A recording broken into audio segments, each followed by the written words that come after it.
The iron bit into Sarah's wrists like frozen teeth. She'd stopped fighting the chains 3 hours ago, or maybe it had been 4. Time moved differently in the dark, in the cold belly of the Cresthaven estate, where even the moonlight refused to crawl. Above her, the floorboards groaned with the weight of celebration. Drums pounded in rhythm with her racing heart. Voices rose in a language she didn't understand, guttural and ancient, calling to something that lived in blood and bone. The Luna ceremony, the choosing of the Alpha King's mate. And Sarah was going to die down here while it happened. She leaned her head back against the stone wall, feeling the damp seep through her thin dress. They'd taken everything else, her jacket, her shoes, even the small silver locket her grandmother had pressed into her palm the night before she disappeared. "Run," Gran had whispered, her fingers trembling. "Run before they remember what you are." But Sarah hadn't run fast enough. The Cresthaven pack had found her at the border, crossing into what she'd thought was just another forgotten stretch of Washington wilderness. She'd been hiking toward the coast, toward anonymity, toward a life that didn't involve whispered warnings and knowing looks from neighbors who'd watched her grow up strange, different, wrong. The warriors who dragged her from the tree line hadn't asked questions. They'd known her scent, somehow. Known what it meant. Heretic blood. Above, the drums stopped. Sarah's breath caught. In the sudden silence, she could hear her own pulse thundering in her ears, could feel the ancient stones around her humming with something that wasn't quite sound. The air grew thick, pressing against her skin like invisible hands. Then came the howl. It started low, resonating from somewhere deep in the earth itself, and rose until it filled every corner of the basement, every cell of her body. It wasn't just a wolf's cry, it was older than that, primal in a way that made her human. Mind want to fracture rather than comprehend. The Alpha King had made his choice. Footsteps thundered overhead, moving toward the main hall. More howls joined the first. A chorus of voices that were and weren't quite human. Sarah pulled against her chains, knowing it was useless but unable to stop herself. Her grandmother's warnings echoed through her memory. "They'll know you by your blood, by what your bloodline took from theirs, and they will make you pay for sins you never committed." The basement door crashed open. Torchlight spilled down the stone steps, and with it came the scent of pine and smoke and something wild that made Sarah's stomach clench. 2 guards descended, their eyes reflecting gold in the flickering light. Neither looked at her as they approached, their movements mechanical, rehearsed. "Alpha King demands the heretic," one said, his voice flat. "The Luna ceremony requires a blood offering." "No," Sarah kicked out as they reached for her chains, catching one in the day. "Knee." He barely flinched. His companion moved faster than she could track, pressing a hand to her throat and pinning her against the wall with inhuman strength. His fingers were fever-hot against her skin. "Don't make this harder," he growled. "You're already dead. How you go, that's the only choice you have left." The chains fell away. Before Sarah could even think about running, they hauled her to her feet and dragged her toward the stairs. Her legs didn't want to work, numb from hours of kneeling on cold stone. She stumbled, and neither guard slowed, simply lifted her between them like she weighed nothing. The main floor of the estate was a chaos of bodies and firelight. Pack members lined the halls, their faces flushed with drink and excitement, their eyes tracking Sarah's progress with something between pity and hunger. She tried to find a sympathetic face, someone who might question what was happening, but saw only the glazed devotion of true believers. They believed in the old ways, in blood debts and ancient justice, in making an example. The guards hauled her through a set of massive oak doors into the great hall, and Sarah's breath died in her throat. The room was circular, ringed with carved pillars that stretched 3 stories to a domed ceiling painted with constellations she didn't recognize. In the center, a raised dais held an altar of black stone, its surface stained dark with generations of offerings. And beyond it, seated on a throne of twisted wood and bone, was the Alpha King. He was looking away, his profile sharp as a blade in the firelight. Dark hair fell to his shoulders, and even from across the room, Sarah could see the tension coiled in his frame, the way he gripped the armrests of his throne like he wanted to splinter them. Power radiated from him in waves that made her skin prickle, made something deep in her chest respond in a way she didn't understand. The guards forced her to her knees before the altar. "The heretic, Alpha King," one announced, "for the Luna blessing." The pack had gone utterly silent, hundreds of eyes pressed against Sarah from every direction, but she couldn't look away from the figure on the throne. Couldn't stop her traitorous body from trembling, not entirely from fear. Slowly, the Alpha King turned his head. Their eyes met, and the world caught fire. Sarah gasped as something invisible slammed into her chest, driving the air from her lungs. The Alpha King surged to his feet, his pupils blown wide, his entire body going rigid. The scent that had been clinging to the edges of her awareness suddenly overwhelmed everything else: mountain, snow, and dark forests, and something indefinably him, wrapping around her like chains far stronger than iron. "No," he said, his voice barely a whisper but carrying through the hall like thunder. "No, this isn't." He crossed the distance between them in 3 impossible strides, moving too fast to be human, and grabbed Sierra's face between his hands. His touch burned. His eyes pale gray, like winter dawn, searched hers with something close to horror. "What are you?" he demanded. Sarah couldn't answer, could barely think past the feeling of his hands on her skin, the way every nerve in her body was screaming at her to lean into him, to submit, to know. "No, this is wrong. I'm no one," she managed. "Please, I don't know what you want, but I didn't—" "Your scent." His grip tightened, not quite painful but inescapable. "You smell like—" He stopped, released her so abruptly she nearly fell. Took 3 steps back, his chest heaving, his hands curling into fists at his sides. The pack was stirring now, confused murmurs rising like a tide. Someone called out a question. Another voice joined it. The guards who'd brought Sierra looked between her and their alpha, uncertainty finally cracking their stone expressions. The Alpha King raised one hand, and silence fell like a guillotine.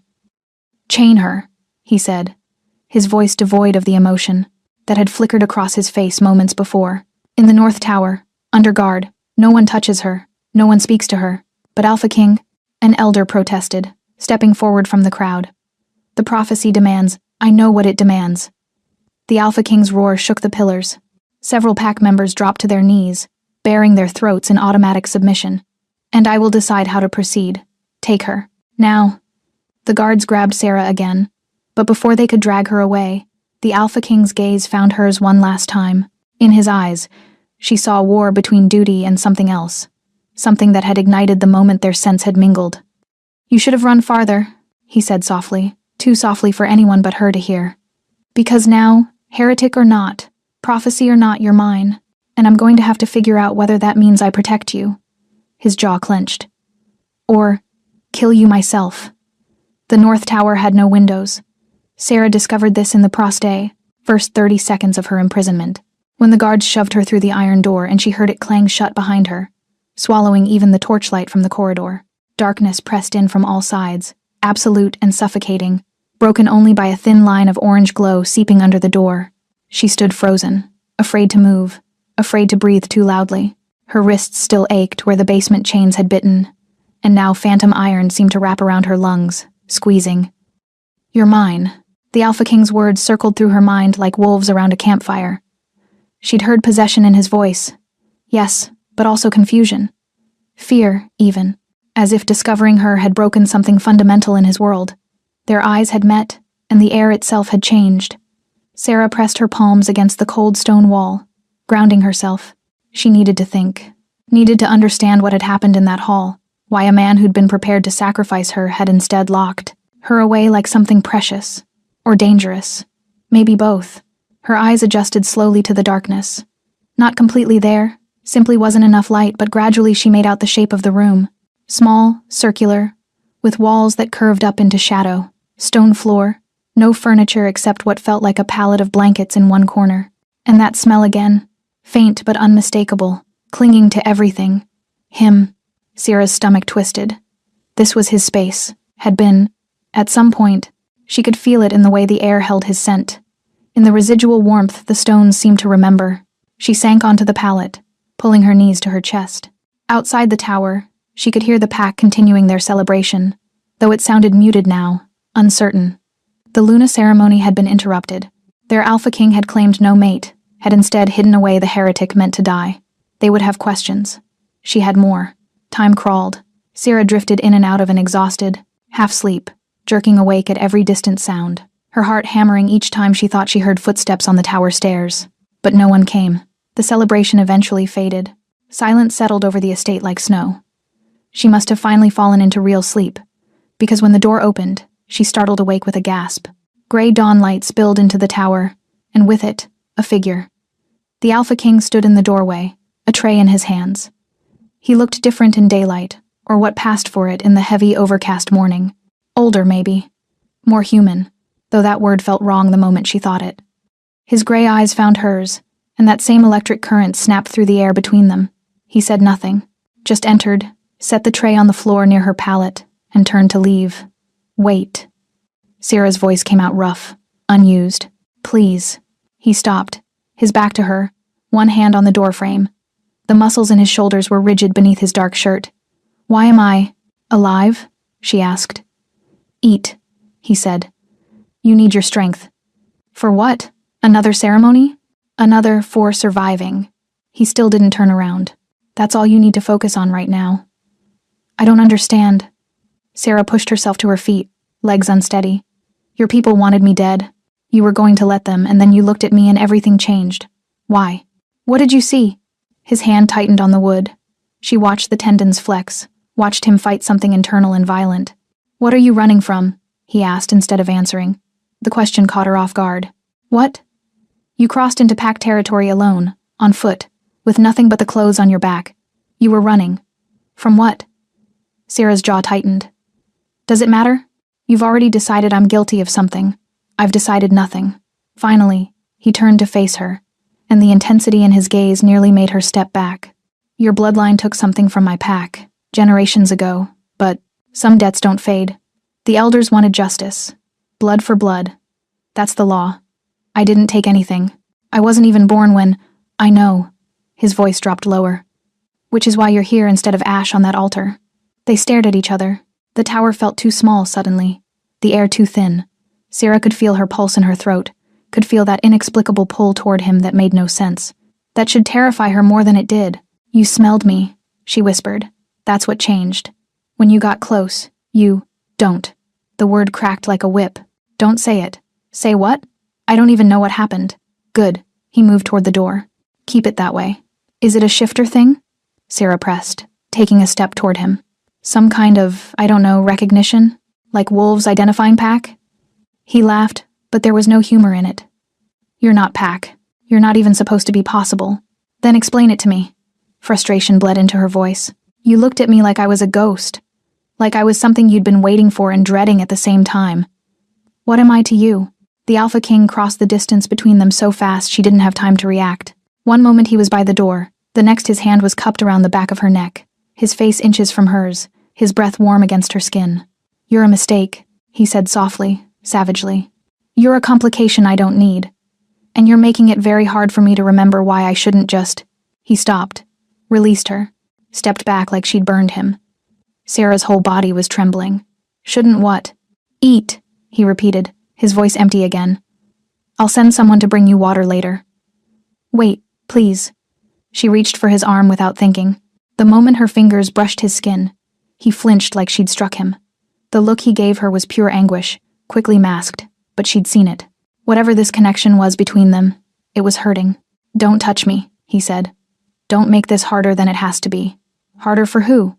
He didn't answer, just left, closing the door behind him with careful control, like he didn't trust himself to do it gently. The lock clicked into place.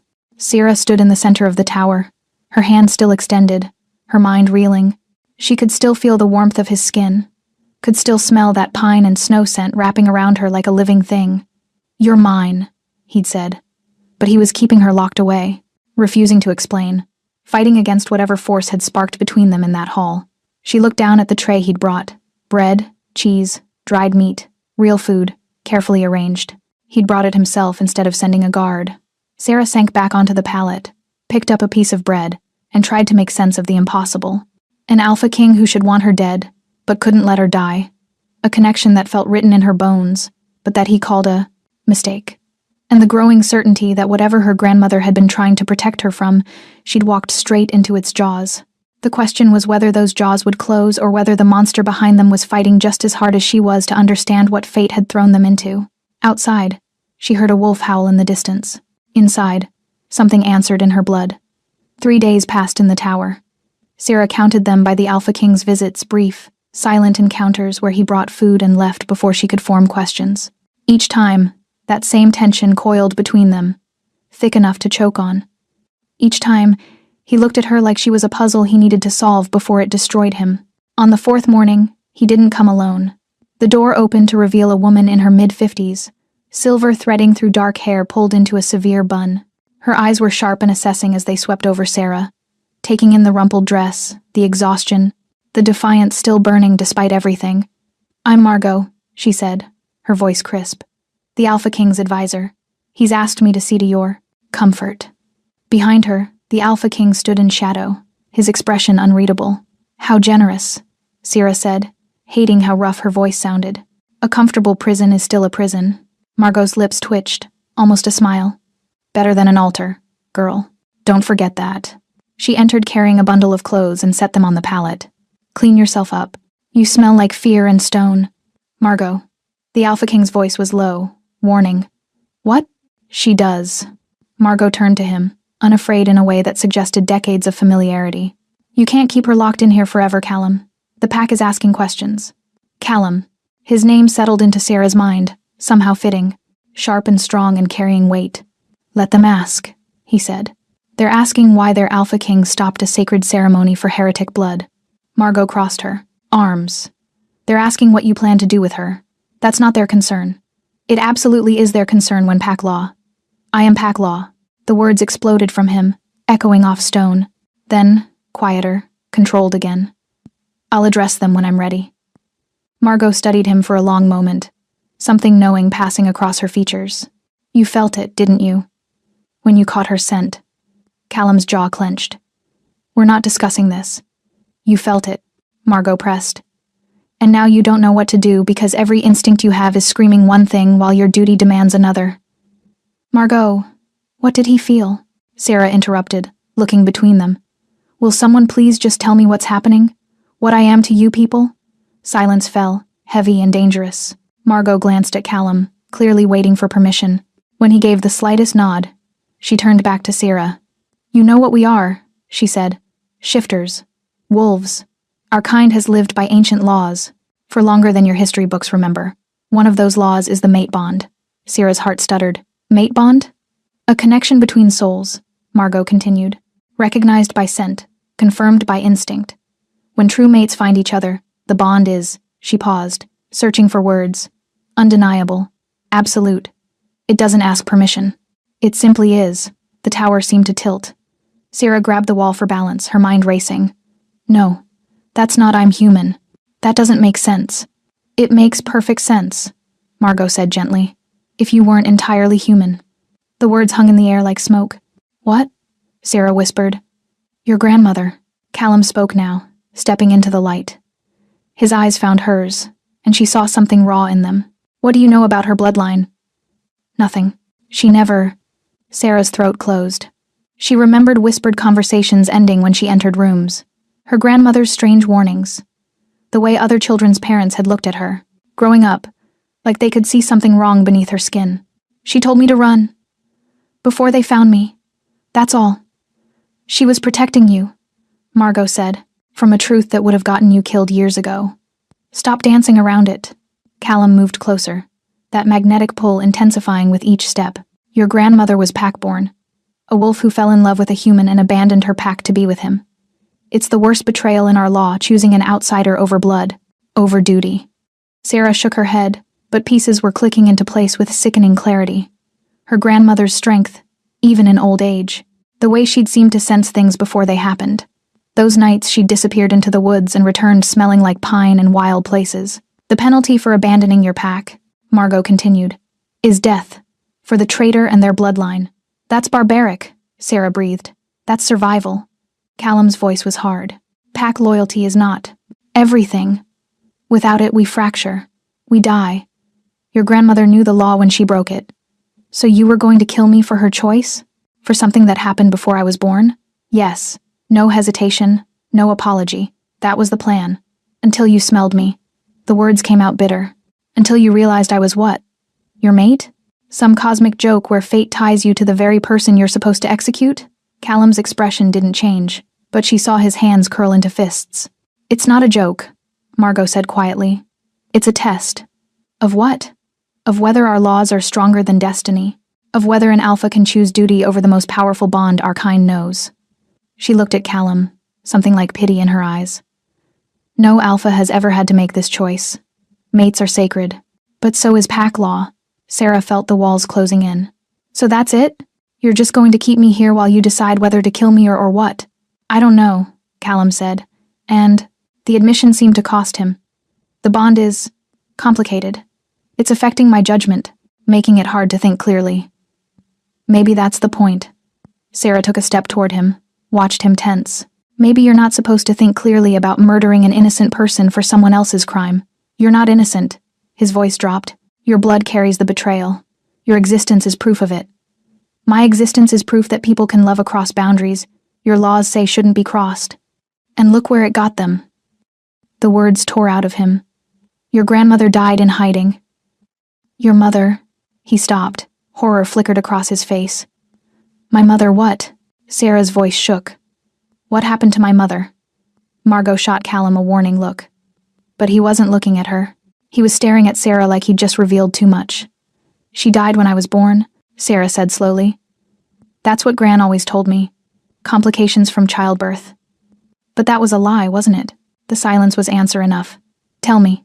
Sarah moved closer, close enough that his scent wrapped around her, close enough to feel the heat radiating from his skin. What happened to my mother? Callum's jaw worked. She came back. Tried to return to the pack after your grandmother died. She thought enough time had passed, that the law might have softened. And it hadn't. His eyes met hers, holding devastating truth. The elders made an example of her, a warning to anyone else who might think about abandoning pack for outsiders. The tower spun. Sarah couldn't breathe. How? She whispered. Sarah, how did they kill my mother? Callum looked at her like it was killing him to say it. The same way they wanted to kill you. Blood offering during the Luna ceremony. 23 years ago. The same ceremony. The same altar. History repeating itself in her blood. You knew, Sarah said, numb. When they brought me in, you knew who I was. I suspected. Your grandmother's disappearance was legendary. A cautionary tale. He paused. I was 7 when they killed your mother. I remember it. Something in Sarah shattered. She lunged at him, fists connecting with his chest even though it was like hitting stone. You remembered and you were going to let them do it again. He caught her wrists gently, inexorably. Until I caught your scent. Until the bond. He stopped, released her, stepped back. Get cleaned up. I'll send food. I don't want your food. You need to eat. He was retreating toward the door, and she could see the struggle in every line of his body, between approaching and fleeing. This isn't over. It never started, Sarah shot back. Whatever you think this bond is, I don't feel it. I feel trapped. By you, by your laws, by a history I never asked for. Lie. The word felt like a lie, even as she said it, but she needed it to be true. Callum stopped in the doorway, turned back. The look he gave her was full of anguish and heat and something that made her breath catch, despite everything. You're a terrible liar, he said softly. I can smell it on you. The bond. You feel it just as much as I do. Then he was gone, the door locked, and Sarah was alone with the truth. She could feel it, the pull, the rightness of his presence, the wrongness of his absence. Her body knew him even as her mind screamed to resist. Fate had tied her to her mother's murderer, and she didn't know if she wanted to kill him or kiss him. Sarah didn't touch the clothes Margot had left. For 2 days, she wore her defiance like armor, refusing to accept anything from Callum beyond the bare minimum to survive. She ate the food he brought. She wasn't stupid enough to starve herself, but she wouldn't speak to him, wouldn't look at him, treated his presence like she would a ghost. It was easier than admitting how much she noticed everything about him. The way his shoulders dropped slightly when he entered, like the weight he carried everywhere else became heavier in her presence, how his hands were always careful when he set down the tray, never making sudden movements, the shadows under his eyes that deepened each day, suggesting he slept as poorly as she did. On the 3rd morning, he broke the pattern. You need to bathe, he said, not leaving immediately like usual.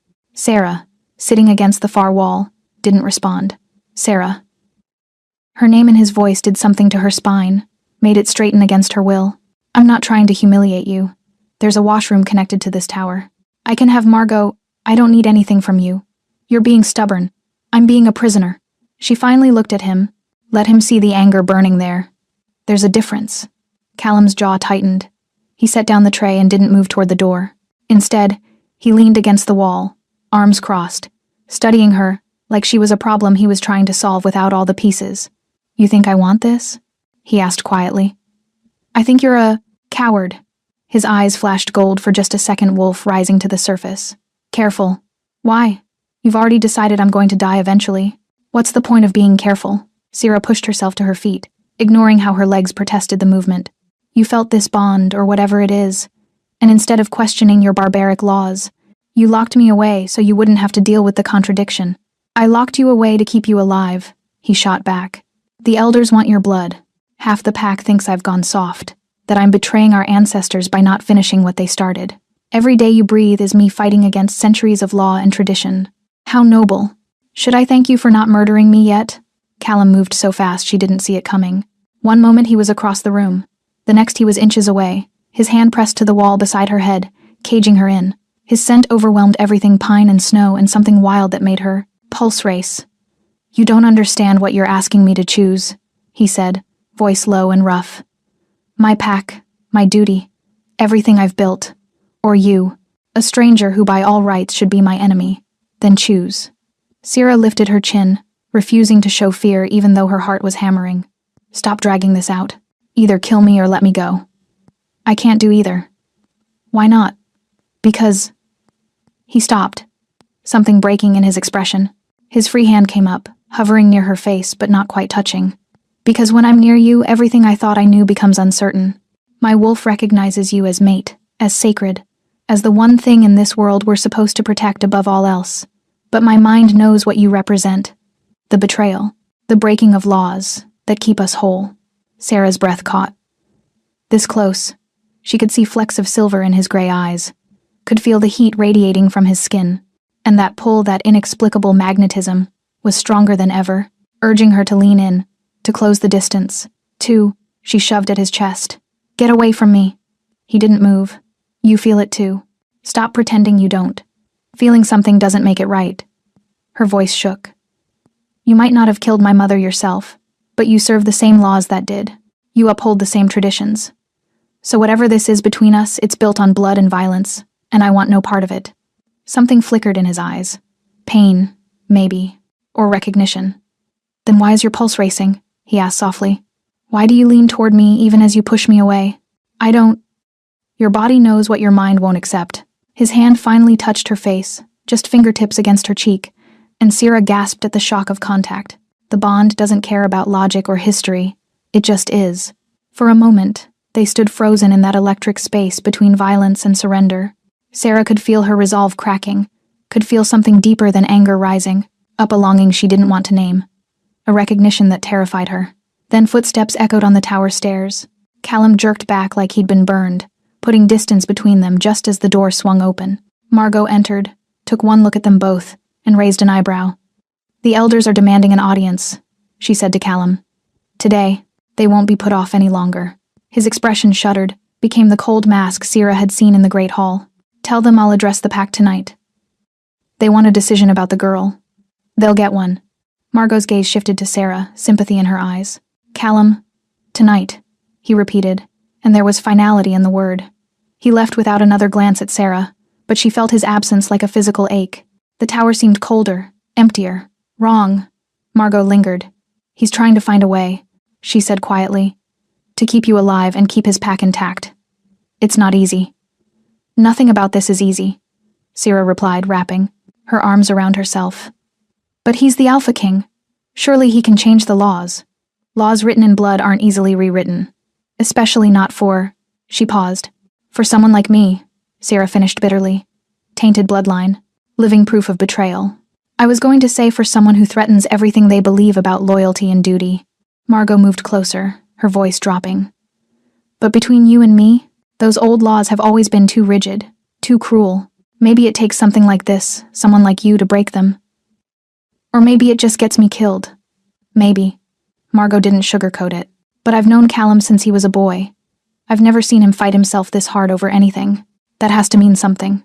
She left, and Sierra was alone again with her thoughts and the lingering scent of pine and snow. Tonight. He would address the pack tonight, which meant tonight. He would decide whether the mate bond was worth fighting for, or whether duty would win. Sarah looked at the clean clothes still folded on the pallet. After a long moment, she picked them up.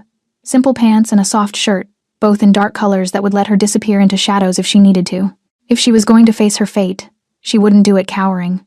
She found the washroom Callum had mentioned, a small space with a basin and clean water. As she washed away days of grime, she tried not to think about how his hand had felt against her face, how her entire body had responded to his proximity, how even now, knowing what his pack had done to her mother, some traitorous part of her wanted to trust him. The mate bond, Margot had called it, a connection that didn't ask permission. Sarah stared at her reflection in the small mirror above the basin. Her grandmother's eyes looked back at her dark and determined. Her mother's defiance lived in the set of her jaw. They had both chosen love over law. Both paid the price. But Sarah wasn't going to just accept her fate. Tonight, when Callum addressed his pack, when he stood at that crossroads between duty and desire, she would make sure he understood exactly what he was choosing, even if it broke them both. They came for her at dusk. Not guards this time, but Margot, her expression grave. "It's time," she said simply, and Sarah's stomach dropped. The great hall was different at night. Torches cast dancing shadows across the carved pillars, and the domed ceiling seemed to swallow the light, making the space feel simultaneously vast and suffocating. The pack had gathered hundreds of them, filling every corner, their eyes reflecting gold and amber in the firelight. All of them watching as Margot led Sarah to the center of the room. Not to the altar this time, just to an open space before the dais where Callum sat on his throne, surrounded by 7 elders in ceremonial robes. He looked every inch the Alpha King now, power radiating from him, spine straight, face carved from stone. But when his eyes found hers, something flickered beneath the ice. Recognition, regret, something that might have been apology. Sarah lifted her chin and met his gaze steadily. Whatever happened next, she wouldn't cower. One of the elders stepped forward, an ancient man with silver hair and eyes like flint. "Alpha King Callum," he intoned, his voice carrying through the hall. "3 cycles of the moon have passed since you halted the sacred ceremony. 3 nights the pack has waited for justice. We demand resolution." Murmurs of agreement rippled through the crowd. Callum rose slowly, and silence fell like a hammer. He moved to the edge of the dais, his presence commanding absolute attention. "Elder Marcus speaks truth," he said, his voice resonating with authority. "I stopped the ceremony. I denied you the blood offering our law demands." He paused, letting the words settle. "I did this because the moment I caught her scent, everything changed." The hall erupted in whispers. Sarah felt the weight of hundreds of stares, felt the confusion and anger emanating from the pack like heat. "Changed how?" Marcus demanded. "The law is clear, Alpha King. Heretic blood must be answered with, 'She's my mate.'" The words fell like stones into still water, ripples of shock spreading outward. Someone gasped. Others began speaking over each other, voices rising in disbelief and outrage. Sarah's knees nearly buckled. He'd said it, publicly, undeniably. Marcus's face darkened. "Impossible. The moon goddess would not bind our Alpha to corrupted bloodline, and yet she has." Callum's voice cut through the chaos. "I am wolf enough to recognize what my instincts tell me. The bond is real, undeniable, sacred." "Sacred?" Another elder, a woman with iron-gray braids, stepped forward. "There is nothing sacred about the betrayer's line. Her grandmother abandoned her pack, chose a human over blood duty. Her mother tried to return and paid the price our law demands. This girl," she pointed at Sarah with disgust, "is living proof of that continued betrayal. This girl," Callum said, his tone dropping to something dangerous, "is mine. Touch her, and you answer to me." The threat was unmistakable. Several pack members shifted uneasily. "You would put one tainted female above your entire pack?" Marcus's voice shook with barely contained rage. "Above centuries of law? Above your duty as Alpha?" "I would have both." Callum descended from the dais, moving toward Sarah. The crowd parted automatically, instinct making them clear a path for their Alpha. "I will not sacrifice my mate to uphold a law that punishes the innocent for the crimes of their ancestors." He stopped in front of Sarah, and up close she could see the storm in his eyes, determination warring with uncertainty. "But neither," he continued, turning back to address the pack, "will I dismiss the pain her bloodline has caused. The betrayal was real. The wound to our pack was deep. Then what do you propose?" The female elder demanded.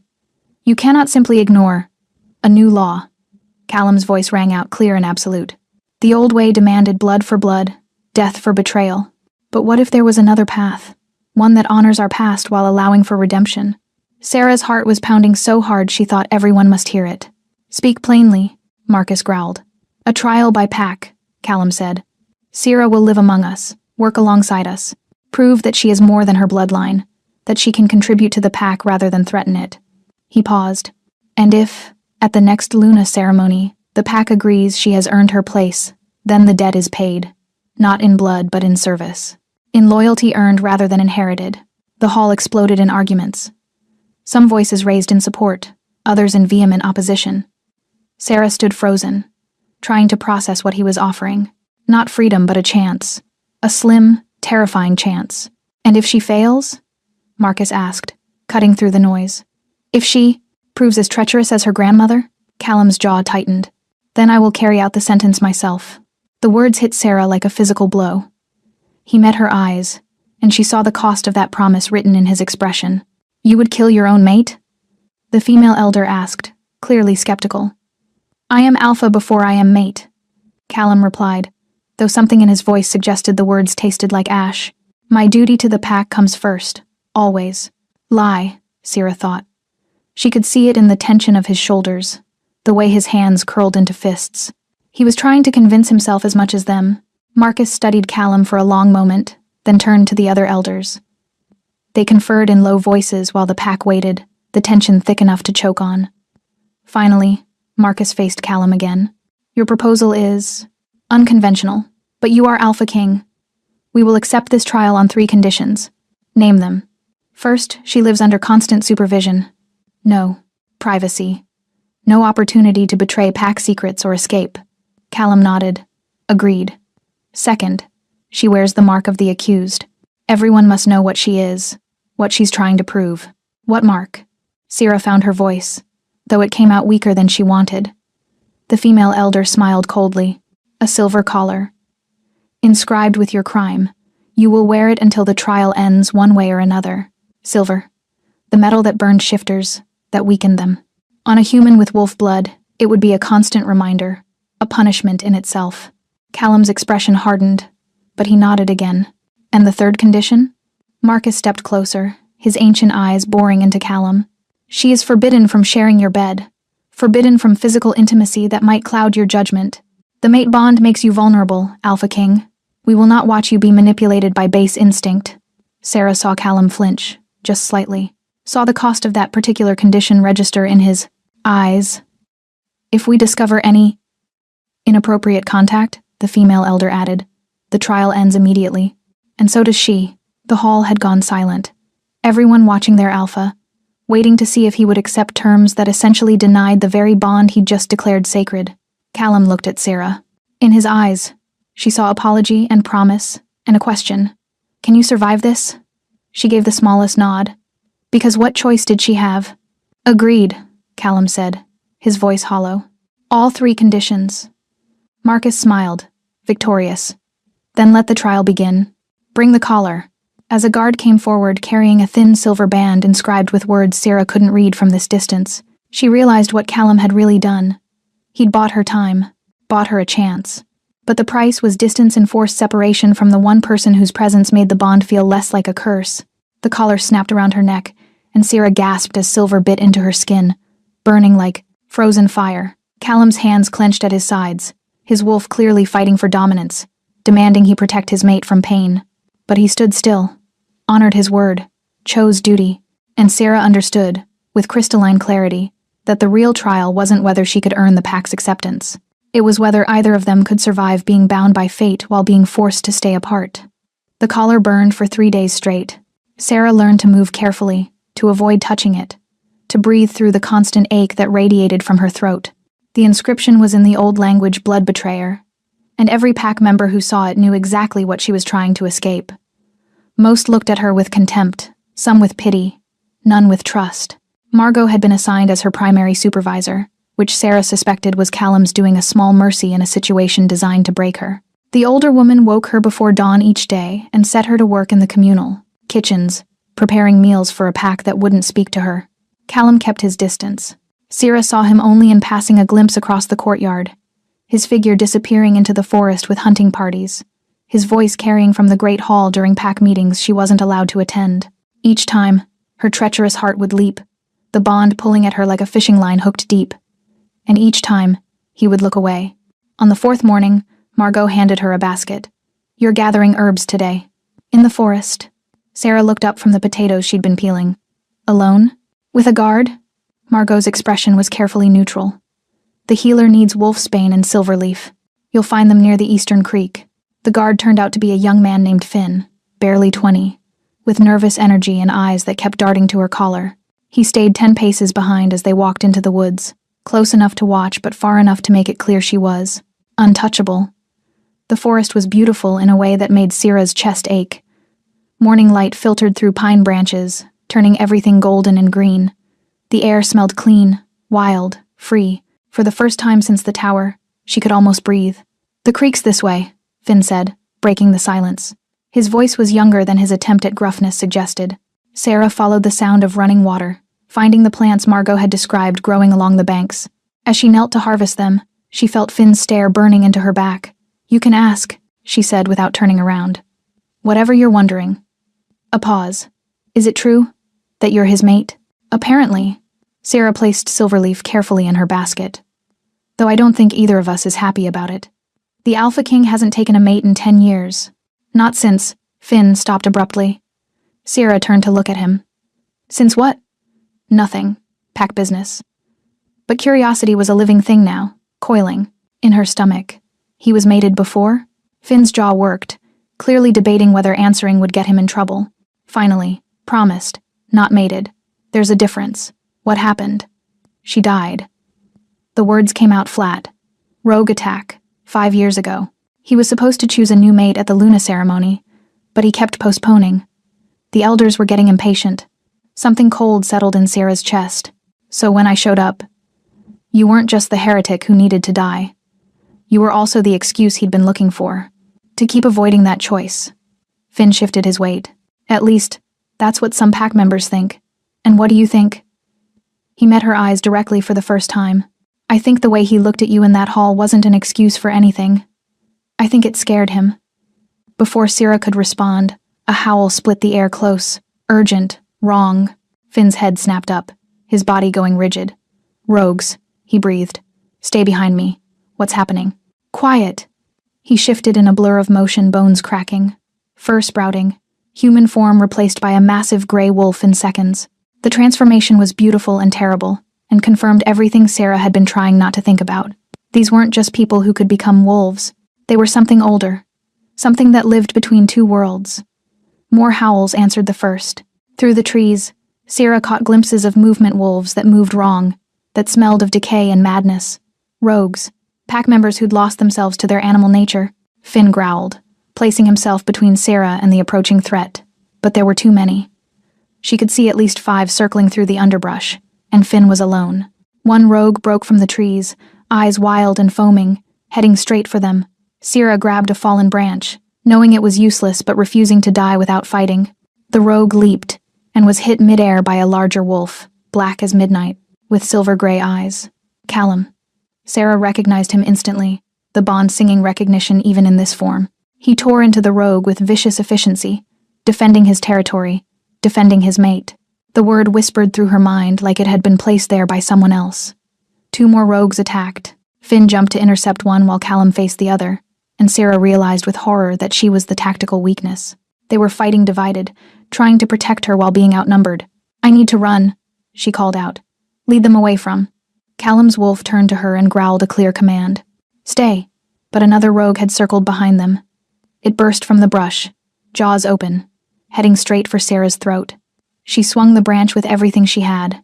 It connected with the rogue's skull with a sickening crack, stunning it just long enough for Callum to break away and finish what she'd started. The remaining rogues fled, sensing the fight was lost.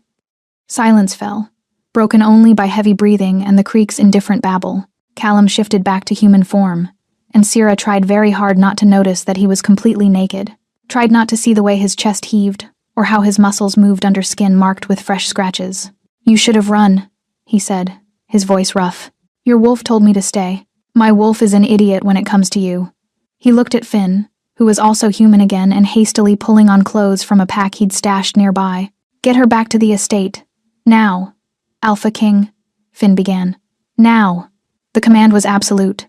But before Finn could move, Callum crossed to Sarah in 3 strides. His hand went to her throat, fingers carefully avoiding the silver collar as he tilted her head, checking for injuries. You hit a rogue, he said softly, and there was something like wonder in his voice. A human woman with a stick, and you hit a rogue wolf. I wasn't going to just stand there. His thumb brushed the edge of the collar, and Sierra hissed as the movement made silver scrape against her burned skin.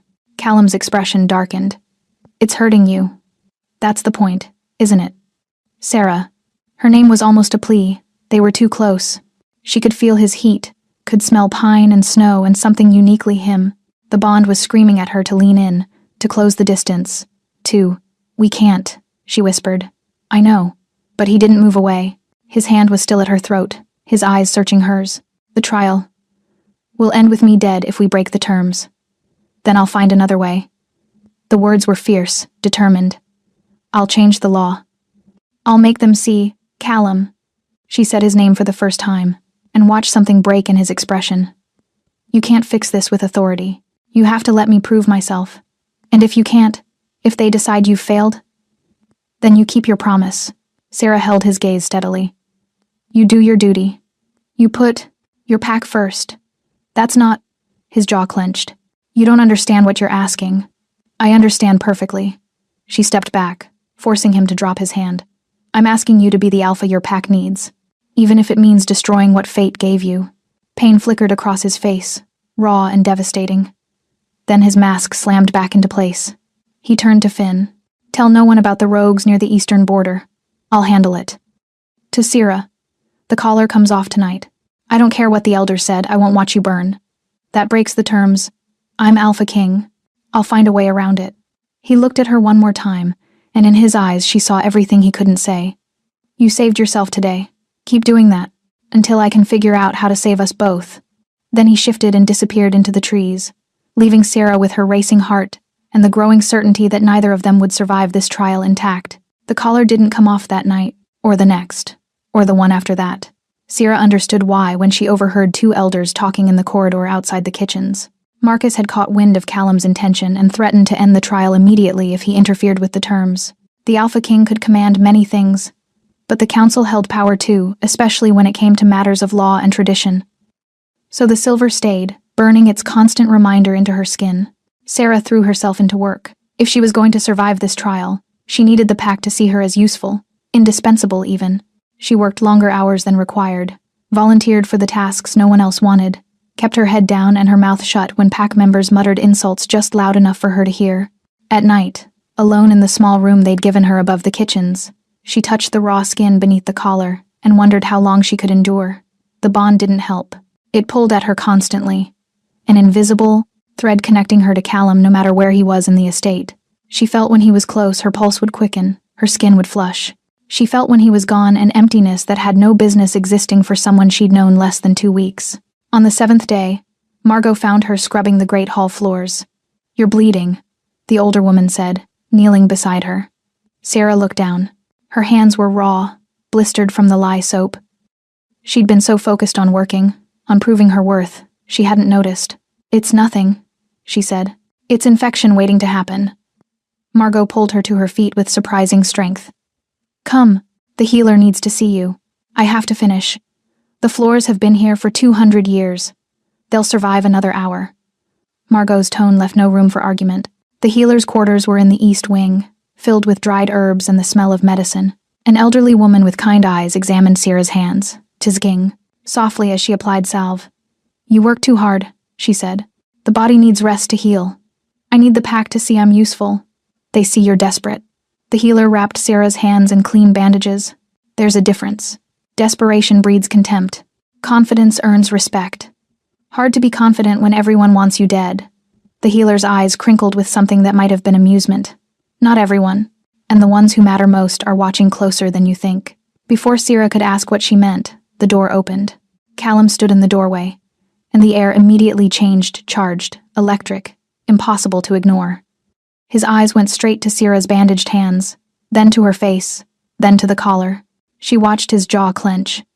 I need to speak with the healer, he said, his voice carefully neutral. Alone.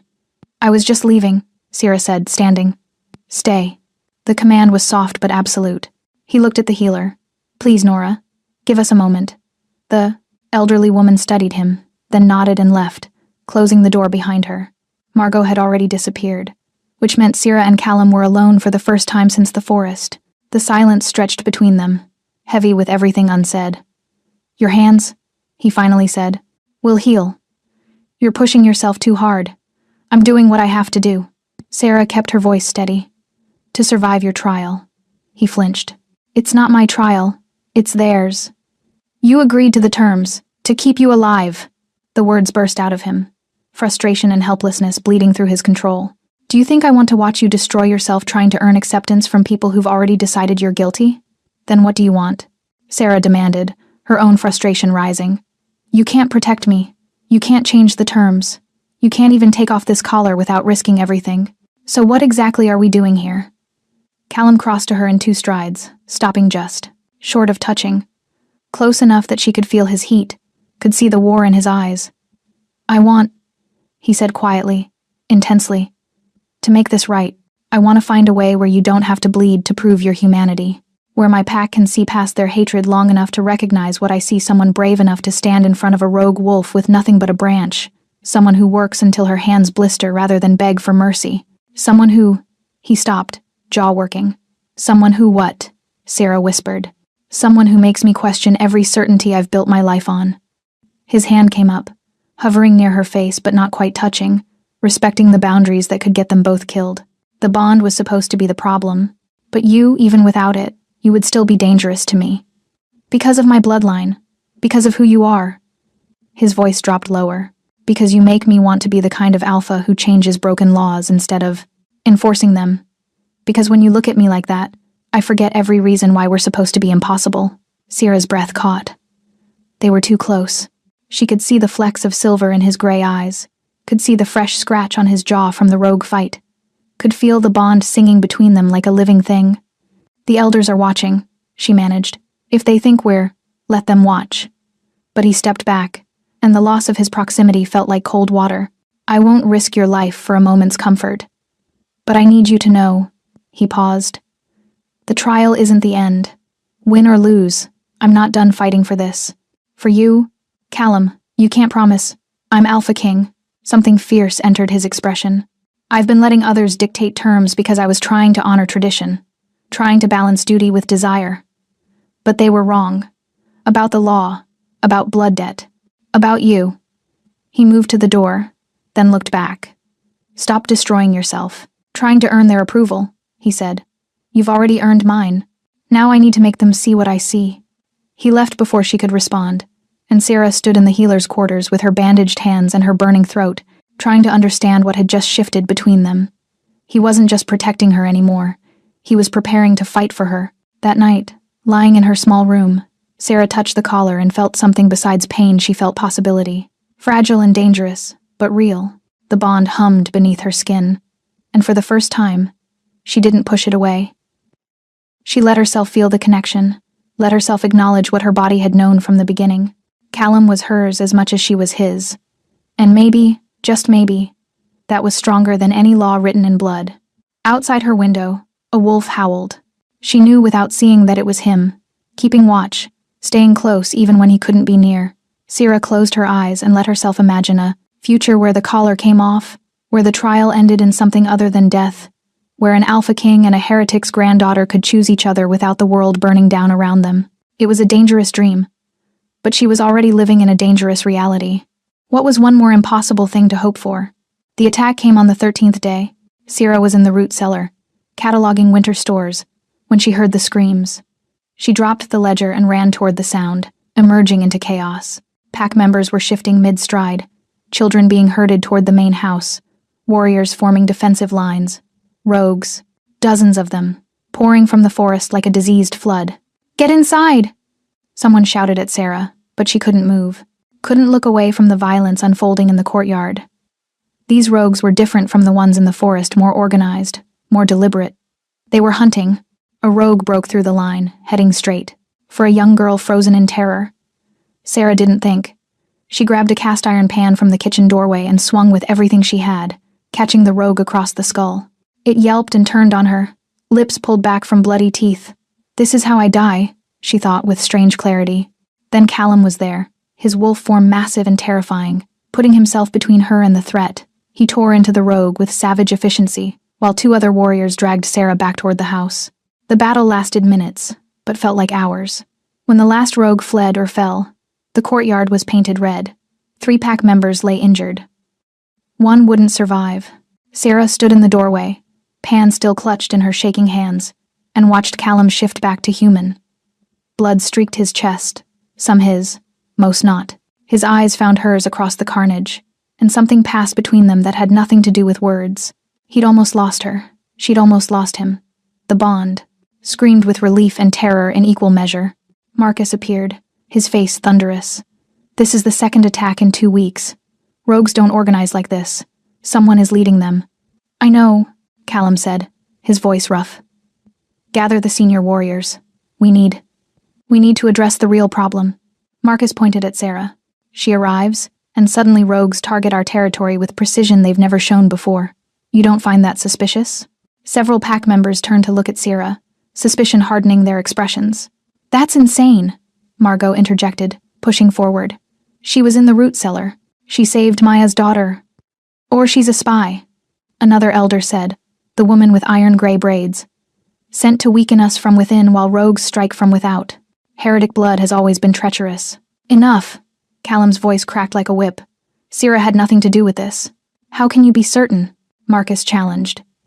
The mate bond clouds your judgment, Alpha King. You see what you want to see. I see clearly enough to know that she just risked her life defending our children while some of our warriors hesitated.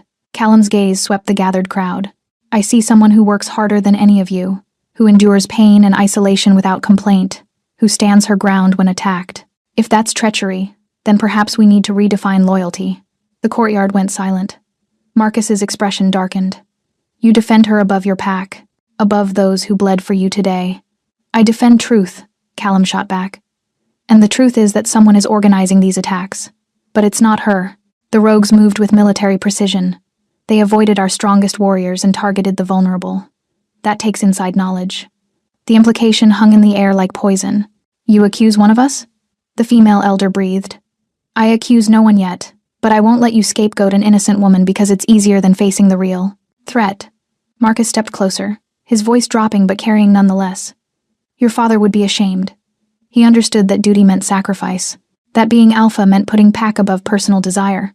Sarah watched Callum's expression shudder, saw old pain flicker behind his eyes.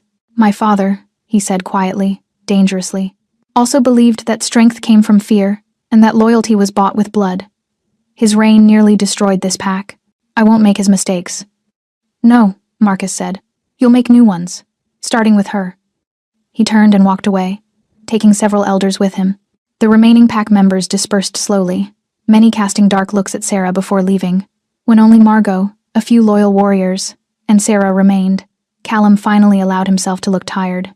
His shoulders dropped, and Sarah saw the weight he carried, the impossible balance between protecting her and leading his pack.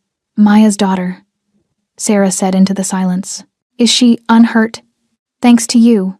Margot's voice was gentle. That's the second time you've defended pack members at risk to yourself. Anyone would have, anyone didn't, Callum interrupted, moving toward her. He stopped himself before getting too close, but his eyes held hers. You did. A warrior approached, deferential but urgent. Alpha King, the wounded need your attention. And we should scout the forest, make sure the rogues aren't regrouping. Callum nodded but didn't move, still looking at Sarah. Get her cleaned up, he told Margot, and post guards. If Marcus tries anything, I'll handle Marcus, Margot said firmly. You handle your pack. He left, but not before one last glance that made Sarah's throat tight. Margot guided her back inside, to a washroom where she could clean the blood from her hands, blood that wasn't hers, that belonged to a threat she'd faced without hesitation. You're braver than you know, Margot said, helping her wash. Or more foolish. I haven't decided which. I didn't think, Sarah admitted. I just saw that little girl and proved you're more pack than most wolves I know. Margot met her eyes in the mirror, but it won't matter to Marcus. He's decided you're guilty, and he'll find evidence to support that belief whether it exists or not. What do I do? Survive until the Luna ceremony. Let Callum fight the battles he can fight. And... She paused. Be careful. The rogues aren't the only threat here. That night, Sarah couldn't sleep. The collar burned worse than ever, infected from stress and the day's violence. She pressed a cool cloth to her throat and tried not to think about how close death had come. A soft knock made her jump. She opened the door to find Callum standing in the hallway, and her heart nearly stopped. They couldn't be seen together. "The risk, I know," he said, reading her expression. "But I had to." He stopped, jaw working. "I needed to see that you were real, that you survived." "I'm fine," she whispered. "You're not." His eyes went to the collar, to the angry red skin visible above it. "Let me see. Callum, please." She tilted her head, exposing the damage. His sharp inhale told her how bad it looked. "This ends," he said quietly. "Tomorrow I'm calling a council. I'm challenging the terms. They'll stop the trial. Then I'll face whatever comes next. But I won't watch you die slowly to satisfy their cruelty." Sierra reached up, not quite touching him but close enough to feel his heat. "What happened to duty? To being alpha first?" "I'm learning," he said, voice rough with emotion. "That being a good alpha means knowing when the old ways need to die. My father couldn't see that, but maybe I can." They stood in the doorway, separated by inches and impossible circumstances, connected by something that refused to break despite everything trying to sever it. "Go," Sarah finally said. "Before someone sees." He nodded but didn't move. "Tomorrow changes everything. Be ready." Then he was gone, leaving her with a racing heart and the terrifying knowledge that tomorrow, Callum was going to bet everything, his authority, his pack, his future on her, and she had no idea if either of them would survive what came next. Morning came with the weight of a blade hanging overhead. Sierra felt it the moment she woke, the tension thrumming through the estate like a plucked string. Pack members moved with purpose, their voices hushed, their glances sharp. Word had spread. The Alpha King was calling an emergency council. Margot appeared at dawn with fresh clothes and a grim expression. "He's really doing it," she said quietly, challenging the elders directly. "Can he win?" Sarah asked, fingers unconsciously going to the collar. "He's Alpha King. He has authority. But Marcus has something more dangerous: tradition. And fear." Margot helped her dress in clean pants and a simple tunic. "The pack is fracturing. Some support Callum. Others think he's been compromised by the mate bond. Today we'll decide which side has more power." The great hall filled quickly. Sarah was positioned near the back, flanked by 2 guards who'd been surprisingly kind over the past weeks. The entire pack seemed to be present, arranged in a circle around the central space where Callum stood facing the 7 elders. He looked every inch a king, spine straight, power radiating from him, his gray eyes cold and assessing. But Sarah could see the tension in his shoulders, could feel through the bond how much this moment cost him. Marcus stepped forward. "You've called this council, Alpha King. Speak your challenge." "The trial ends today," Callum said, his voice carrying to every corner. "I'm removing the collar and declaring the blood debt paid." Gasps rippled through the crowd. The female elder's face flushed with anger. "You have no authority," she began. "I have every authority." Callum cut her off. "I am Alpha. My word is law." "Your word is corrupted." Marcus's voice boomed. "The mate bond has destroyed your judgment. We agreed to terms designed to torture an innocent woman." Callum's eyes swept the gathered pack. "Sarah has spent 2 weeks proving herself. She's worked harder than any of you. She's defended our children twice now. She bleeds silver every day to satisfy your cruelty. What more do you need?" "We need her gone," someone shouted from the crowd. Others murmured agreement. "Why?" Callum demanded. "Because she carries blood from someone who chose love over duty? Because her grandmother dared to be happy outside pack law? That makes her guilty of what?" "Exactly. Betrayal is in her blood," Marcus countered. "Her very existence is an insult to everything we stand for. What we stand for is survival, unity, strength." Callum's voice rose. "But I look around and see a pack so obsessed with punishing the past that you're destroying our future. Rogues attack with increasing frequency. Our territory is threatened. And you're focused on a woman whose only crime is being born?" The female elder stepped forward, her voice sharp. "She could be the reason for those attacks. Heretic blood draws corruption. Heretic blood saved Maya's daughter." Callum shot back. "Where were you when the rogues broke through?" Sarah was there, with a kitchen pan and more courage than half our warriors showed. Margot caught Sarah's eye from across the hall, gave the slightest nod of encouragement. "You ask what we need?" Marcus said coldly.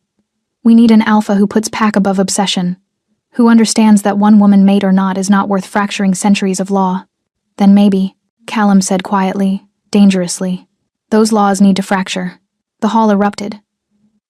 Voices rose in argument, some defending Callum, others shouting him down. Warriors moved to ready positions, uncertain which side would need defending. Marcus raised his hand for silence. When it finally fell, his expression was triumphant. You've made your position clear, Alpha King. Now we make ours. He looked at the other elders, received nods from 4 of the 7. By council vote, we reject your challenge. The trial continues under original terms. And if you interfere again, his smile was cold. We invoke the right of challenge. Sarah's blood ran cold. Even she knew what that meant. Any pack member could challenge the Alpha for leadership if the council supported it. Callum's expression didn't change, but she felt his fury through the bond like wildfire. You would threaten my position, he said softly. Over this? We would preserve our pack, Marcus replied. From an Alpha who's forgotten his purpose. Callum looked at Marcus for a long moment, then slowly scanned the hall. Sarah watched him take in the divided faces, the uncertainty, the fear. Watched him calculate odds and consequences. Finally, his eyes found hers across the distance, and she saw him make a choice. No, he said. Marcus frowned. No? You. I want me to choose between my pack and my mate. Between duty and the bond. Callum's voice was steady now, resolved. I refuse, because that choice is built on a lie, the lie that they're opposed. That caring for one means abandoning the other. He moved to the center of the circle, commanding every eye. My father ruled through fear, he continued. He believed power came from crushing anything that threatened his authority, and it nearly destroyed us. When I became Alpha King, I swore I would be different. Stronger, yes. But also better. More just. Justice demands, the female elder started.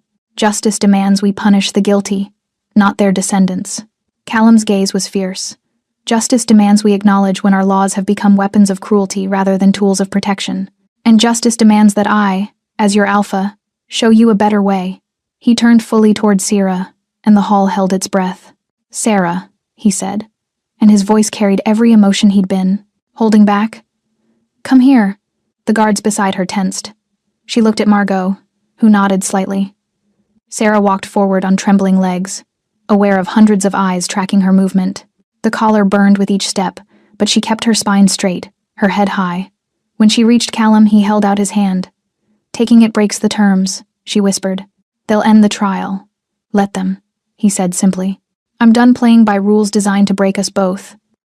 Sarah looked at his outstretched hand, then at Marcus's furious expression, then back at Callum's steady gray eyes. She took his hand.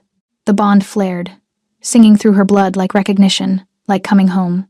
Callum pulled her close, not touching beyond their joined hands, but close enough that she could feel his heartbeat. He could see the silver flecks in his eyes. You've forced a choice, he said to the council, his voice ringing clear. So here it is. I choose her. I choose the mate bond, and I choose to change the law.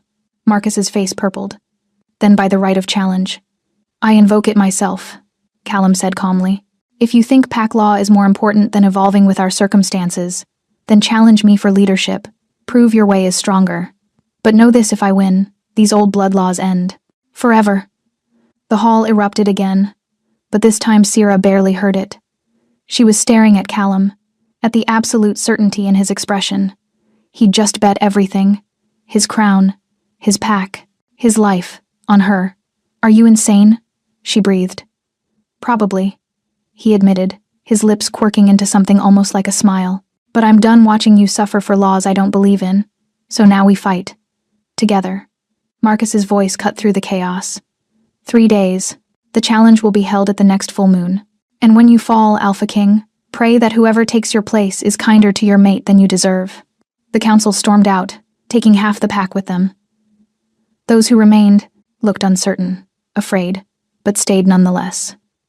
Callum squeezed Sarah's hand once, then released it. Get her somewhere safe, he told Margot. This is about to get very ugly. As Margot led her away, Sarah looked back to see Callum standing alone in the center of the hall, surrounded by the fracture he'd just created, and she realized with stunning clarity that loving him might cost them both everything. The estate divided overnight. Sarah watched from her window as pack members chose sides, some moving their belongings to the west wing where Marcus held court, others remaining in the main house loyal to Callum. Families split, Friendships shattered. The unity that had defined the Cresthaven pack for generations cracked down the middle, all because of her. Margot found her before dawn on the second day. "He wants to see you." In the Alpha's study, Sarah's heart jumped. They'd barely spoken since the council. Callum consumed with preparing for the challenge, with trying to hold together what remained of his support. "Is that wise?" "Wise left the building when he chose you over his crown." Margot's expression softened. "But necessary?" "Yes. Come." The Alpha's study was a room Sierra had never entered. Dark wood, shelves of ancient texts, windows overlooking the forest. Callum stood at one, his back to the door, tension visible in every line of his body. "Leave us," he said quietly. And Margot obeyed without question. Silence stretched between them. Sierra studied his reflection in the glass, the shadows under his eyes, the tightness around his mouth. He looked exhausted. "You should rest," she said finally. "The challenge is tomorrow night. I can't rest." He turned to face her, and the rawness in his expression made her breath catch. "Every time I close my eyes, I see a dozen ways this ends badly. Marcus is strong, experienced, and he has something I don't absolute certainty that he's right. You have something he doesn't," Sarah countered. "You're fighting for something worth saving, not just preserving something broken." "Am I?" The question was quiet, devastating. "Half my pack has abandoned me. Sarah, warriors I've fought beside for years, people I've protected, led, bled for. They're choosing Marcus because they believe I've been compromised, that the mate bond has made me weak." Sarah moved closer, drawn by the bond and by something deeper genuine care for this man who'd risked everything for her. "Do you believe that?" "I believe." He stopped, jaw working. "I believe that before you I was half alive, following rules without questioning them, leading without passion. I was a good alpha king by every traditional measure, but I was empty inside." He crossed to her, stopping just close enough that she could feel his heat. "Then you looked at me in that hall," he continued, voice rough, "and something woke up. Something that terrified me, because suddenly all those certainties I'd built my life on felt hollow, and I had to choose, keep following the path I knew was wrong just because it was familiar, or risk everything for the chance to be something better. Callum," her voice cracked on his name, "I need you to understand something." He raised his hand, hovering near her face but not quite touching. They'd learned to live in this aching almost contact. "If I lose tomorrow, Marcus will take leadership. And the first thing he'll do is finish what the Luna ceremony started." Ice flooded Sierra's veins. "Then don't lose. I'm strong, but I'm not invincible.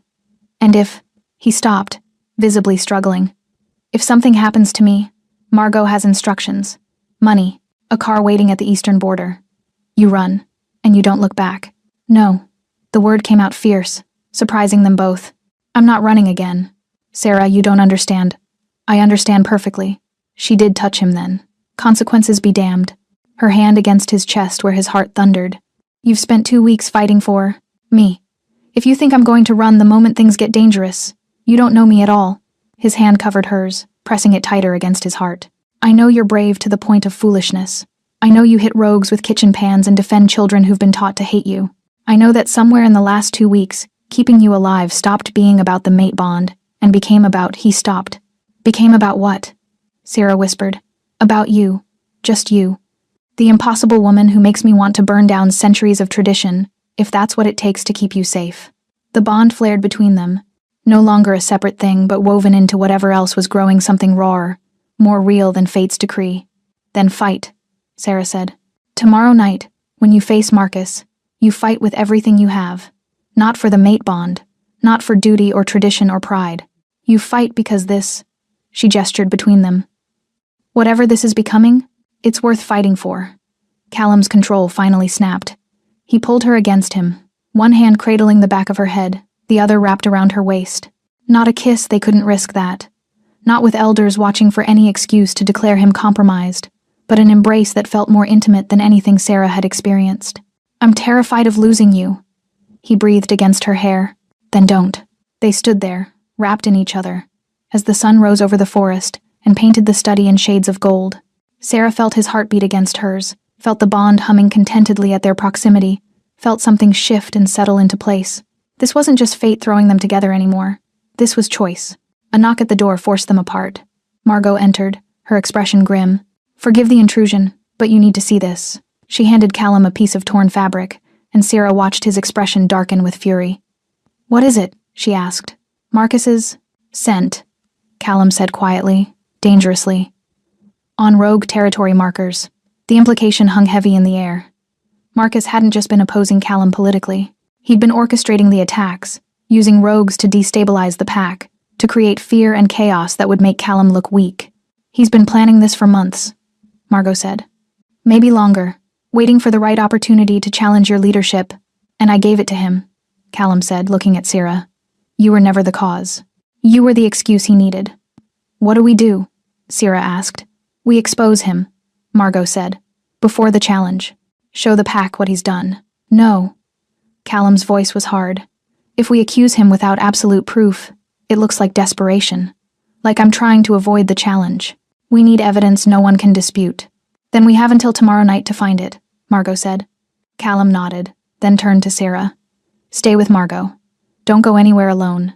If Marcus realizes we're investigating, I'll be careful," she promised. He looked at her like he wanted to say more, to do more, but couldn't. Instead, he simply held her gaze for a long moment, letting everything unsaid pass between them. Then he left to prepare for the fight of his life. Sierra touched the collar still burning at her throat and made her own promise to herself, to Callum, to whatever fate had bound them together. Tomorrow night, one way or another, this ended. Either they would expose Marcus and change the pack forever, or they would die trying. But she wouldn't let Callum face it alone. Outside the window, clouds gathered on the horizon, dark and heavy with the promise of storm. The full moon was rising, and with it, the reckoning they'd been racing toward since the moment their eyes met across a great hall filled with firelight and ancient hatred. The blood moon was coming, and it would demand answers written in sacrifice. The full moon rose blood-red over the fighting grounds. Sierra stood at the edge of the circle with Margot and the few pack members who'd remained loyal to Callum. The rest gathered on the opposite side, their faces hard with anticipation. They wanted this, wanted to see their alpha brought low, wanted proof that the mate bond had made him weak. The fighting grounds were ancient packed earth, worn smooth by generations of challenges, surrounded by standing stones carved with the old language. Torches burned at intervals, casting dancing shadows that made the whole scene feel suspended between worlds. Marcus entered first, stripped to the waist, his body marked with ritual symbols. He moved with the confidence of someone who'd already won, who saw this as ceremony rather than true challenge. Then Callum appeared, and Sierra's breath caught. He wore nothing but loose pants, his chest bare, revealing the scars that mapped his history, some old and silver, others fresh from the rogue attacks. But it was his eyes that held her. When they found hers across the circle, she saw determination and fear and something that looked like goodbye. "Don't you dare," she thought fiercely, willing him to feel it through the bond. "Don't you dare give up." The female elder stepped into the center, her voice ringing out. "By ancient right and council decree, this challenge is called. Marcus of the Cresthaven Pack contests Callum Ashford's right to lead. The victor claims alpha status. The defeated," she paused, "is exiled or executed at the victor's discretion." Sarah's hands clenched into fists. Margot touched her shoulder in silent support. "The challenge is fought in wolf form," the elder continued. "First blood means nothing. Surrender means disgrace. Death means enough." Callum cut her off. His voice was steady, alpha authority ringing through every word. "We all know the rules. Let's finish this." But he didn't move toward the center. Instead, he looked directly at Marcus. "Before we begin," Callum said, "I have something to show the pack." Marcus's expression flickered just for a second, uncertainty crossing his features. Margot stepped forward, holding up the torn fabric they'd found. "This was discovered at a rogue den 3 miles from our border. It carries Marcus's scent, along with evidence of coordination, meeting times, attack patterns, pack vulnerabilities." The gathered wolves stirred, confusion spreading through both sides. "Lies," Marcus said immediately. "Desperate lies from an alpha who knows he's about to lose." "Then explain this." Finn, the young guard from the forest, emerged from the crowd, carrying a leather journal. "I found it in your quarters, Elder Marcus. Orders to the rogues. Plans to destabilize the pack. All in your handwriting." Sarah watched the crowd's energy shift, watched doubt creep into expressions that had been certain moments before. Marcus's face darkened with rage. "You dare break into, I dared investigate when our Alpha King was accused unjustly," Finn said, his young voice strong. "When Sierra was blamed for attacks you orchestrated. You've been planning this for months. Using rogues to make Callum look weak. waiting for the perfect excuse to challenge him. And I gave it to you, Callum said quietly, by choosing my mate over your approval. Marcus looked around at the gathered pack, saw the accusation building in their eyes, and something in him snapped. You're fools, all of you, blind to what's right in front of you. He pointed at Sierra. That woman is corruption given form. Her very existence breaks our laws. Your laws? Callum interrupted. Old laws built on fear and cruelty. Laws that punish children for their grandparents' choices. Laws that value tradition over justice. Justice? Marcus laughed, bitter and sharp. You call it justice to let heretic blood pollute our pack? To abandon centuries of tradition for one woman? I call it justice to judge people by their actions, not their ancestry. Callum moved into the center of the circle, power radiating from him. Sierra has done nothing but prove herself, work herself to bleeding, defend our children, and you repaid her with torture and condemnation. He turned slowly, addressing every wolf present. Marcus orchestrated the rogue attacks. He put our children in danger. He betrayed everything a pack member should be, and he did it to preserve laws even he won't follow. Because this isn't about tradition or blood debt. This is about power, about crushing anything that threatens his control. The crowd was listening now, really listening. Even wolves who'd sided with Marcus looked uncertain. So yes, Callum continued, the challenge stands. But let it be honest. Marcus wants my position because I'm changing things he once kept frozen. Because I'm choosing evolution over stagnation. Because I dared to say that the mate bond something sacred. In every other circumstance matters more than his version of justice. He locked eyes with Marcus across the bond. Circle. You want to fight? Let's fight. But when I win, and I will win, these old blood laws end. Forever. No more punishing descendants for their ancestors' choices. No more cruelty disguised as tradition. We become the pack we should have been all along. And if you lose? Marcus asked. But his voice had lost its certainty. Then you get exactly what you want. Power, control, and a pack that never evolves past its worst impulses. Callum's smile was sharp as broken glass. But you won't win. Because I'm not just fighting for my position anymore. I'm fighting for something you've never understood. Hope for something better. The words hung in the air, heavy with promise and challenge. Marcus shifted first, a blur of motion, bones cracking, fur sprouting. His wolf was massive, gray and scarred, teeth bared in fury. Callum shifted a heartbeat later, his black wolf somehow larger, more primal. Silver-gray eyes locked onto Marcus with predatory focus. They circled each other as the pack held its collective breath. Then Marcus lunged. The fight was brutal and fast. They collided in a tangle of fur and fangs, power against power, experience against youth. Marcus fought with the desperation of someone who'd already lost everything that mattered. Reputation, trust, certainty. Callum fought with the focused intensity of someone protecting everything he loved. Sarah watched, unable to look away, feeling every impact through the bond like it landed on her own body. She felt Callum's pain when Marcus's teeth found shoulder, felt his determination when he threw the older wolf back, felt his rage when Marcus went for the throat, and missed. Callum's counter was devastating. He used Marcus's momentum against him, twisting mid-strike to slam the elder wolf into the ground. His jaws closed around Marcus's throat, not hard enough to kill, but hard enough to demonstrate absolute dominance. Marcus struggled, then went still. Submission. Callum held the position for 3 heartbeats, making sure every wolf present understood the hierarchy. Then he released Marcus and shifted back to human, breathing hard, blood streaming from multiple wounds. It's over, he said, his voice carrying despite the exhaustion. The challenge is won. The old laws end tonight. He looked across the circle to where Sierra stood, and the bond between them sang with victory and relief and something that transcended both. Marcus shifted back, defeated and broken. You've destroyed us, he said bitterly. Opened us to weakness. No, Margot said, stepping forward with the journal. You did that when you allied with rogues, when you put personal power above pack safety. You're the traitor here, Marcus. And by our law, that demands exile. The elder's face went white. You can't, I can. Callum's voice was final. Alpha will made manifest. You have until dawn to leave our territory. If you're found here after sunrise, the sentence is death. Marcus staggered to his feet, looked around at the pack he'd tried to control, and found no sympathy. Even wolves who'd supported him turned away, disgusted by the depths of his betrayal. He left without another word, disappearing into the darkness beyond the torches. Callum swayed slightly, blood loss catching up with him. Sarah broke from Margot's side and ran to him, catching him before he fell. I've got you, she whispered, His arms came around her, and she felt him shake with exhaustion, with relief, with everything he'd been holding back.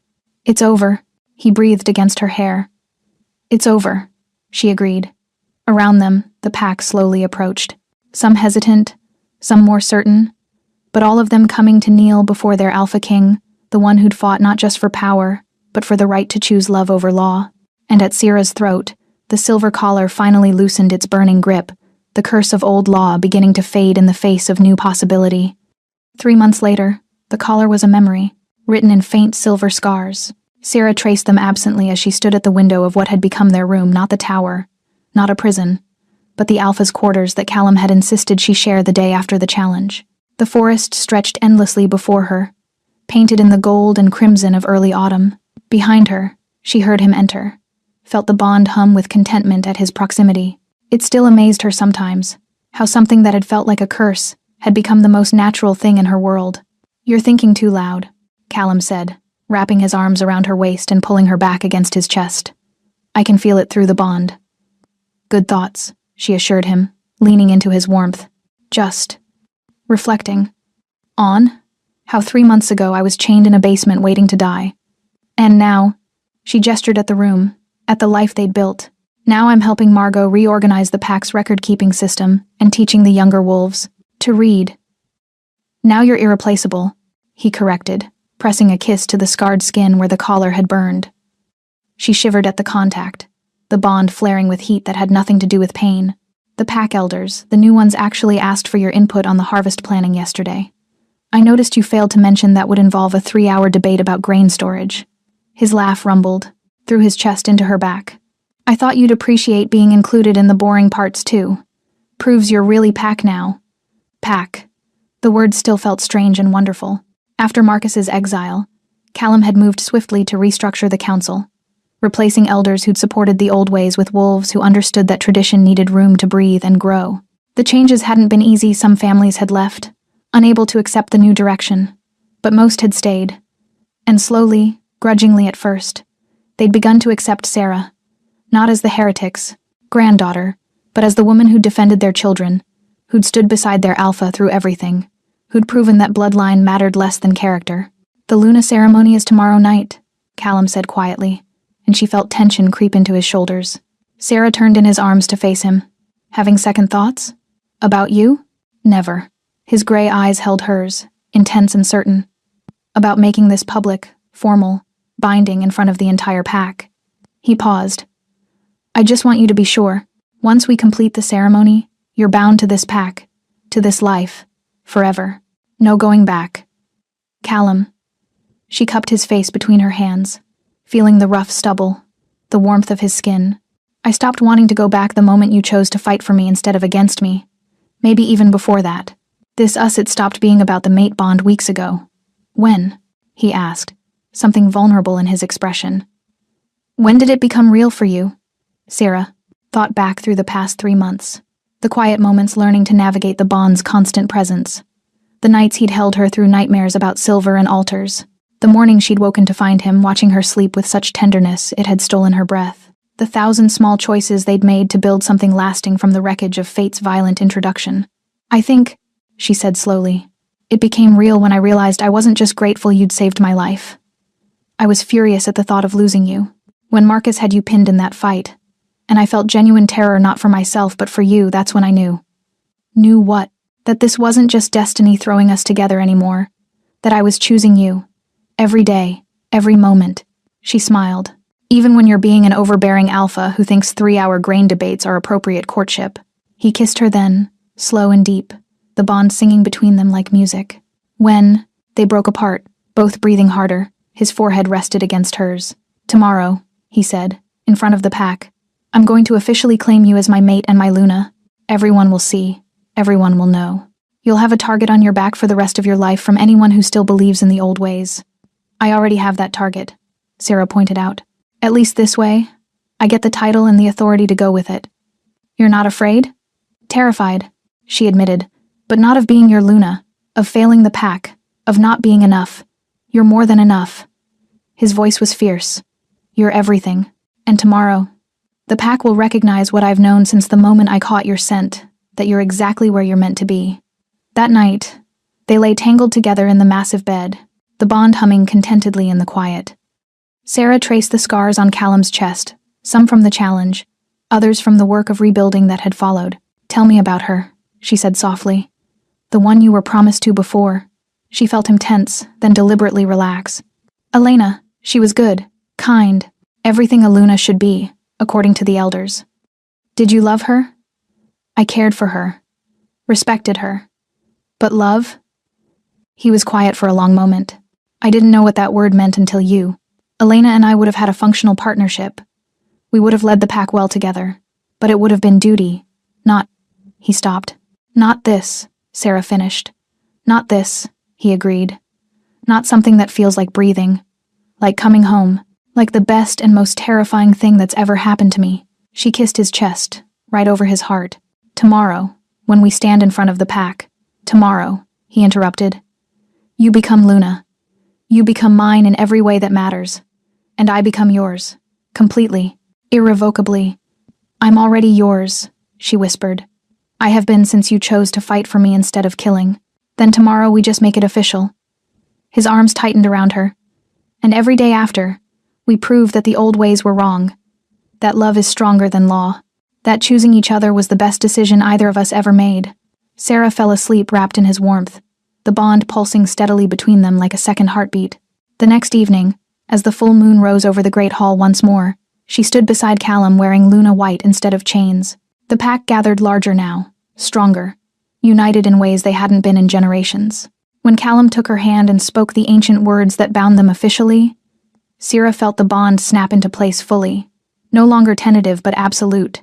She was pack. She was Luna. She was his, and he was hers. As the pack howled their approval and the moon blessed their union, Sarah looked at Callum, her mate, her alpha, her choice, and knew that every moment of pain, every trial, every impossible choice had led to this, to love that had been forged in fire and blood, to a future they would build together, to a bond that had started with fate but had become something far more powerful, something they'd chosen, fought for, and would defend for the rest of their lives. The Luna ceremony ended not with blood on an altar, but with a kiss that sealed their promise. And the wolf that had always lived dormant in Sarah's blood finally woke, called forth by love and acceptance, and the absolute certainty that she had finally found where she belonged.